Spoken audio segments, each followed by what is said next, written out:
Hello friends, welcome back to my channel. இன்றைக்கி நம்ம சேனலில் சாதத்துக்கு பிசைஞ்சு சாப்பிட்ற மாதிரி சூப்பராக டேஸ்ட்டான அவரைக்காய் பொரியல் எப்படி செய்கிறதுன்னு தான் பார்க்க போகிறோம். வாங்க வீடியோக்குள்ளே போகலாம். வீடியோக்குள்ளே போகிறதுக்கு முன்னாடி நம்ம சேனலை சப்ஸ்கிரைப் பண்ணவங்க வீடியோ பார்த்து என்ஜாய் பண்ணுங்கள். இல்லைன்னா நம்ம சேனலை ஃபர்ஸ்ட் டைம் பார்க்குறவங்களா இருந்தால் சப்ஸ்கிரைப் பண்ணிக்கோங்க. பக்கத்தில் இருக்க பெல் ஐக்கானையும் கிளிக் பண்ணிக்கோங்க. இப்போ வாங்க வீடியோக்குள்ளே போகலாம். ஒரு வானல் வச்சுக்கோங்க. 2 டேபிள் ஸ்பூன் ஆயில் சேர்த்திக்கோங்க. ஆயில் சூடான உடனேயே 2 மீடியம் சைஸ் பெரிய வெங்காயம் கட் பண்ணியிருக்கேன். அதையும் சேர்த்து நல்லா வதக்கி விட்டுடலாம். இதுக்கு வெங்காயம் ரொம்ப வதங்க தேவையில்லை. லைட்டாக கண்ணாடி மாதிரி வதங்கினா போதும். இந்த மாதிரி வதங்கியிருந்தால் போதும்.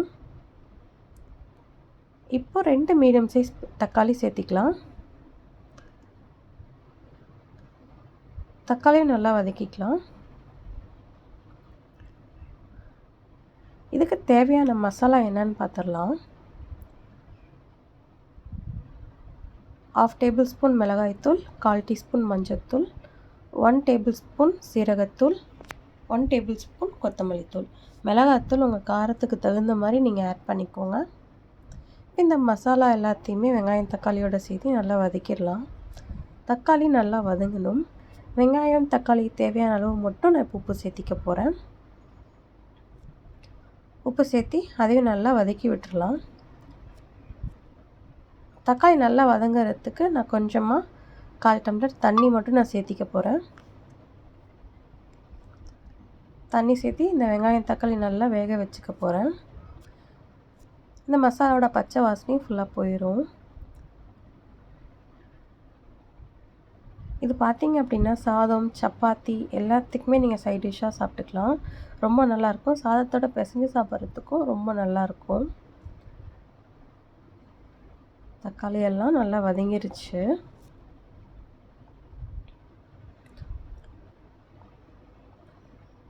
அவ்வளோதான், எல்லாம் வதங்கிருச்சு. ஆஃப் பண்ணிடலாம். இது ஆறட்டும். ஆறினோடனே ஒரு மிக்ஸி ஜாருக்கு ட்ரான்ஸ்ஃபர் பண்ணிடலாம். நல்லா ஆறிடுச்சு. நான் மிக்ஸி ஜாருக்கு ட்ரான்ஸ்ஃபர் பண்ணி இதை நல்லா ஃபைன் பேஸ்ட்டாக அரைச்சி எடுத்துகிட்டு வந்துட்டேன். இப்போ ஒரு வானல் வச்சுக்கோங்க. வச்சு 2 டேபிள் ஸ்பூன் ஆயில் சேர்த்திக்கோங்க. 1/2 டீஸ்பூன் கடுகு, 1 டீஸ்பூன் கடலைப்பருப்பு உளுத்தம்பருப்பு சேர்த்திக்கோங்க. கடுகு பொரிஞ்ச உடனேயே கொஞ்சமாக கருவேப்பிலை தழை சேர்த்திக்கோங்க. கருவேப்பிலை சேர்த்துனோடனேயே அவரைக்காவை சேர்த்திக்கலாம். நான் இன்றைக்கி 1/4 கிலோ அவரைக்காய் சேர்த்திக்க போகிறேன். இதை இந்த வெங்காயம் எண்ணெயில் நல்லா வதக்கி விட்டுக்கோங்க. எண்ணெயில் கொஞ்சம் நல்லா வதக்கி விட்டுருங்க. அவ்வளோதான். இப்போ ஓரளவுக்கு நல்லா வதக்கியாச்சு. இப்போ அவரைக்காய் பொரியலுக்கு தேவையான அளவுக்கு நீங்கள் உப்பு சேர்த்திக்கோங்க. உப்பு போட்டு அதையும் நல்லா பொரியல் நல்லா கலந்து விட்டுருங்க. அவரைக்காவை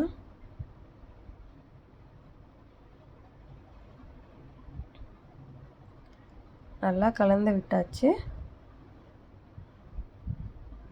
அவரைக்காய் பொரியல், அவரைக்காய் எண்ணெயில் நல்லா வதங்கணும். இப்போ ஓரளவுக்கு வதங்கிடுச்சு. இப்போது நாம் அரைச்சி வச்சுருக்க பேஸ்ட்டை இந்த அவரைக்காயோட சேர்த்திடலாம். சேர்த்தி நல்லா கலந்து விட்டுறலாம். ஃபுல்லாக மசாலா பொரியலில் காயில் போடுற மாதிரி நல்லா கலந்து விட்டுக்கோங்க. ஓகே, ஓரளவுக்கு நல்லா கலந்து விட்டாச்சு. இப்போ காய் முழுகிற அளவுக்கு தண்ணி சேர்த்திக்கோங்க. தண்ணி சேர்த்தி மூடி போட்டு வச்சுருங்க. தண்ணி ஃபுல்லாக நல்லா ட்ரை ஆகணும். நான் ஒரு 15 மினிட்ஸ் நான் மூடி போட்டு வச்சுருக்கேன். மீடியம் ஃப்ளேமில் தான் வச்சுருக்கேன், ஹை ஃப்ளேமில் வைக்கல. இப்போ ஒரு 15 மினிட்ஸ் கழித்து ஓப்பன் பண்ணி பார்த்தேன். ஓரளவுக்கு ட்ரை ஆக ஆரம்பிச்சிருக்கு. இது இன்னும் நல்லா ட்ரை ஆகணும். தண்ணி ஃபுல்லாக நல்லா ட்ரை ஆகி வரணும். அவ்வளோதான். இப்போ ஓரளவுக்கு நல்லா ட்ரை ஆயிடுச்சு.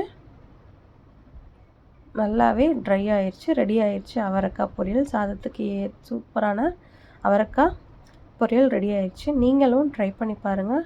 ட்ரை பண்ணி பார்த்துட்டு எப்படி இருக்குன்னு மறக்காமல் கமெண்ட் பாக்ஸில் கமெண்ட் பண்ணுங்கள். இந்த வீடியோ பிடிச்சிருந்தது அப்படின்னா உங்கள் ஃப்ரெண்ட்ஸ் அண்ட் ஃபேமிலிக்கும் ஷேர் பண்ணுங்கள். நம்ம சேனலை சப்ஸ்கிரைப் பண்ண சொல்லுங்கள். தேங்க்ஸ் ஃபார் வாட்சிங்.